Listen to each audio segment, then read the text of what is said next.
A natureza parece contar com um padrão de núcleo recorrente para a evolução da vida em todas as escalas.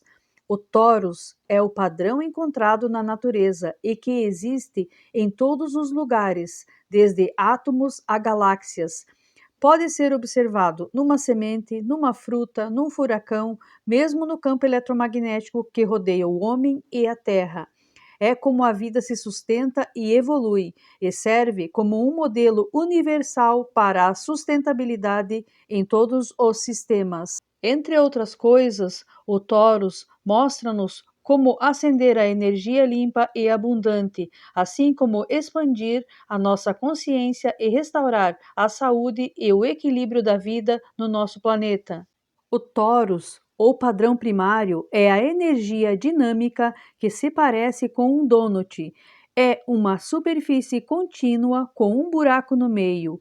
A energia flui através de uma das extremidades, circula em torno do centro e sai pela outra extremidade. O conhecimento de padrões de tecnologias de alimentação limpa, como o ventilador e hélice, já está avançado. São chamados de dispositivos de energia nova e nos ajuda a compreender melhor a natureza do campo unificado. Olhando para trás, em quase meio século de pesquisas, incluindo milhares de livros, filmes, entrevistas com especialistas de diversas áreas, se eu tivesse que escolher um denominador comum a todas as facetas da minha busca, seria o torus, a energia fundamental, padrão que convida o nosso alinhamento em todos os níveis da nossa existência para nós sobrevivermos e prosperarmos. Texto de Foster Gamble. Para os celtas, o fluxo da vida, o movimento do universo e os ciclos eram representados pela árvore da vida celta, na qual as raízes mais inferiores se ligam aos seus galhos mais superiores, resultando nitidamente na forma do fluxo torus, tendo também relação com o preceito hermético: o que está em cima é como o que está embaixo, e o que está embaixo é como o que está em cima. Os povos ancestrais, como os sumérios e os egípcios, entre outros, conheciam um símbolo muito antigo, chamado de semente da vida, o qual é composto por 7 círculos interconectados. Esse símbolo é conhecido como o padrão da Gênesis e simboliza para muitas culturas a criação e a própria unidade formadora do universo, pois as células dos seres vivos se desenvolvem tendendo a este padrão.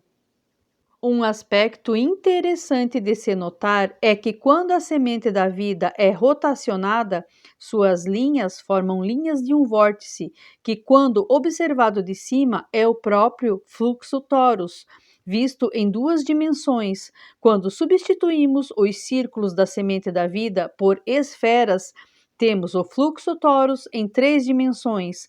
Portanto, pode-se levar em conta que o fluxo torus está implícito no código gerador da vida, a semente da vida. Um outro aspecto interessante é o símbolo do infinito, representado por muitas culturas como um 8 deitado. Este signo é a pura representação em 2 dimensões do fluxo torus visto de perfil, ou seja, é a representação simplificada do fluxo natural. Se o símbolo do infinito for elevado para 3 dimensões, novamente temos o fluxo torus completo. Nos dias de hoje, com o advento e avanço da mecânica quântica, temos a teoria do campo unificado, um campo inteligente e consciente que une tudo e todos. A possível estrutura subjacente a este campo é a notável forma geométrica conhecida como vetor equilibrium, que, por possuir todos os seus vetores com o mesmo tamanho e relação angular, é a única forma que proporciona um equilíbrio vetorial absoluto e, portanto, é a forma mais natural para que o equilíbrio do universo se perpetue como é. Um fato interessante a respeito do vetor equilibrium é que surge naturalmente a partir da semente da vida, da forma que o fluxo torus, a geometria do vetor equilibrium e a semente da vida estão intimamente ligadas, sendo representações do fluxo, da estrutura e do código do universo, respectivamente. Para que o campo unificado se estabilize, tal como foi proposto, e una tudo e todos, matéria e antimatéria, bem como todas as formas de energia, de manifestação e de potencial, ele necessariamente tem que ser um campo de retroalimentação para que o equilíbrio e a harmonia sejam mantidos. Como podemos observar, a natureza segue um padrão, e esse padrão é repetido nas escalas do micro, médio e macrocosmos. Levando em conta a regularidade dos padrões da natureza, as informações étnicas e ancestrais e a especificidade da física vetorial aplicada às teorias da mecânica quântica, pode-se concluir o que muitos já concluíram, que o universo está contido em um grão de areia e o padrão do fluxo torus está presente em nós e em tudo à nossa volta, inclusive no campo que estabiliza a matéria, tudo e todos, o campo unificado. Duplo torus. A maioria das dinâmicas do torus realmente contém dois toros, chamado tori, como os aspectos masculinos e femininos do todo, uma espiral em direção ao polo norte e outra em direção ao polo sul. Isso também é referido como o efeito Coriolis. Como exemplos, temos o clima da Terra e o fluxo do plasma do Sol. Um dos inventores do século XX cunhou o termo vetor equilibrium, porque o vetor equilibrium é a única forma geométrica onde todas as forças são iguais e equilibradas. As linhas de energia, vetores, são de força e comprimento iguais. Elas representam a energia de atração e repulsão, como se pode sentir com um ímã. Na realidade, o vetor equilíbrio não pode ser observado no mundo material, porque ele é o equilíbrio absoluto da geometria. O que experimentamos na Terra é a expansão e a contração do equilíbrio absoluto. É como o nascimento de uma onda no mar tranquilo. Nasce na forma material, desdobra-se com a energia e morre para ela mesma. O vetor equilíbrio é como a imaginável, ainda invisível, mãe de todas as formas e simetrias que podemos ver no mundo. Para que o padrão se mostre em todas as escalas, tem que haver uma forma que permita que os organismos cresçam em simultâneo e mantenham a proporção entre seus componentes. Existe um vórtice espiral na natureza que realiza isso. É chamado de espiral de Phi e pode ser visto em tudo que ganhe forma, desde pequenos fetos a gigantes galáxias. A espiral de Phi numa direção muitas vezes é balanceada com outra na direção oposta, chamado de espiral dupla Phi. Faz sentido que o torus se mostre seja qual for a escala, pois parece que vivemos num universo fractal. Fractal significa que os mesmos padrões se repetem em todas as escalas, quer sejam observados através de um microscópio ou de um telescópio. Quando se olha para uma pequena parte de um fractal, tem a aparência igual à forma completa. Como exemplos familiares, temos as cadeias de montanhas, leitos de rios, plantas, descargas de relâmpagos. A nossa crise é um nascimento. Somos um sistema vivo e viemos até o limite de uma fase de crescimento natural em um planeta finito. Temos de aprender rapidamente a evolução ética. Como buscarmos facilitar um parto suave, uma transição graciosa e não violenta para a próxima fase da nossa evolução. Vamos descobrir um padrão natural, um projeto do nosso nascimento de transição e desenvolver um plano para colaborar com este projeto. Bárbara Marx Hubbard. A forma precede o nome e sua história precede a escrita. O fluxo do universo se manifesta nesta forma. e torus é o nome dado a este fluxo de retroalimentação presente em toda a natureza. A influência e a forma deste fluxo podem ser notadas diretamente quando se observa, por exemplo, a forma de uma maçã, de uma abóbora, a forma de campos magnéticos naturais dos ímãs, dos planetas, da Terra, das estrelas, das galáxias, dos buracos negros, etc. Podemos notar também a forma deste fluxo quando observamos a forma do campo eletromagnético dos seres vivos, como por exemplo do corpo humano, no qual o centro gerador desse campo é o nó sinusal do coração, que marca o pulso e gera o impulso elétrico, fazendo o coração bater. Como consequência desse campo elétrico, há um campo magnético na forma do tórus que envolve todo o nosso corpo. O tamanho desse campo é diretamente proporcional ao potencial elétrico gerado no coração. Outros corpos vivos, como os animais, plantas, organismos unicelulares e até mesmo elementos químicos e o spin dos elétrons, também apresentam um fluxo energético na forma do tórus. Fenômenos naturais como furacões, tornados, ciclones, redemoinhos de vento e água apresentam seus vórtices nos moldes do fluxo torus. Aplicação: a Pax Científica patenteou a aplicação da espiral de Phi. O resultado foi uma maior eficiência nas tecnologias tais como ventiladores, turbinas, etc. A pequena hélice baseada na concepção de Phi é capaz de circular num tanque de armazenamento de água de milhões de galões sob a forma de um torus.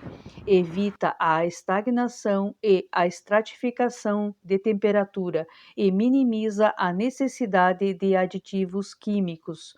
Tudo isso por 200 a 300 watts, a quantidade de energia que leva para acender 3 ou 4 lâmpadas. Muitas das tecnologias da nova energia são baseadas neste padrão, imitam o torus para captar a energia a partir do espaço que nos rodeia.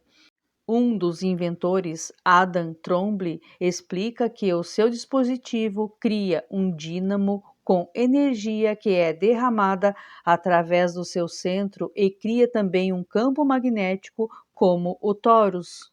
Tecnologia da nova energia. Início do século XX, Nikola Tesla envolveu-se na exploração do que chamou de energia radiante. Nos dias de hoje, cientistas acreditam que Tesla estava lidando com o que agora se chama de energia livre.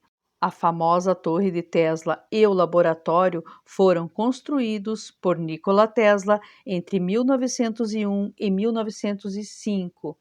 Pretendia que fosse o primeiro sistema de radiodifusão do mundo. A finalidade da torre era também de transmitir energia elétrica sem fios a partir da enorme reserva elétrica das cataratas do Niágara, transmitida através da ionosfera e do solo para todo o planeta. Tesla pretendia saturar a superfície da Terra com eletricidade para uso global. O financiador deste enorme projeto era J. P. Morgan, que mais tarde perguntou como é que iríamos cobrar aos consumidores por esta eletricidade? Sem uma resposta clara a esta pergunta, Morgan parou o financiamento para a torre de Nikola Tesla. Muitas das tecnologias da nova energia são baseadas neste padrão, imitam o torus, para captar a energia a partir do espaço que nos rodeia.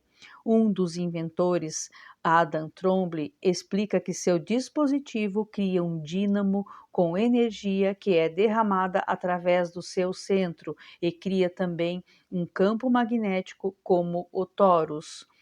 Adam Trombley é um cientista moderno reconhecido internacionalmente, físico e líder no desenvolvimento da tecnologia de energia do ponto zero.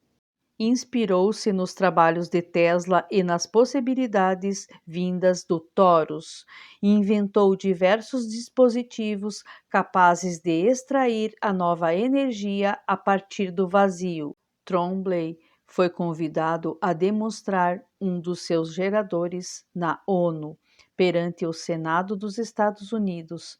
Porém, estes eventos foram minados pela primeira administração Bush. O governo americano confiscou-lhe o dispositivo. John Bedini começou a trabalhar na energia radiante há algumas décadas. Produziu uma série de aparelhos que geram mais energia do que necessitam para trabalhar. Anunciou que iria começar a vendê-los a preços baixos. Pouco tempo depois, foi atacado no seu laboratório, ameaçado e persuadido a não produzir tais equipamentos. Para assegurar a sua segurança, teve de abandonar a sua invenção de energia gratuita. John Hudson, do Canadá, não só criou baterias de energia livre, como usou Tesla para criar antigravidade, para colocar objetos a levitar. A área da propulsão podia ser revolucionada. Seu laboratório foi invadido e seus equipamentos confiscados pela polícia e governo em 1978, 1989 e de novo em 2000. A partir do entendimento de todas essas informações preliminares com este modelo torus, é possível estudar e sentir como este importante fluxo energético funciona na prática, de maneira palpável e ao alcance de suas mãos. As informações estão presentes em diferentes níveis e em diferentes graus de profundidade. Este tipo de energia limpa não precisa de petróleo nem de cabos para ser transmitida, e a sua fonte está por todo lado. Se quiser saber mais um pouco sobre a fonte, quem mata e ameaça para que a tecnologia não seja aplicada e como tentamos ultrapassar estes poderosos obstáculos, assista ao documentário Thrive.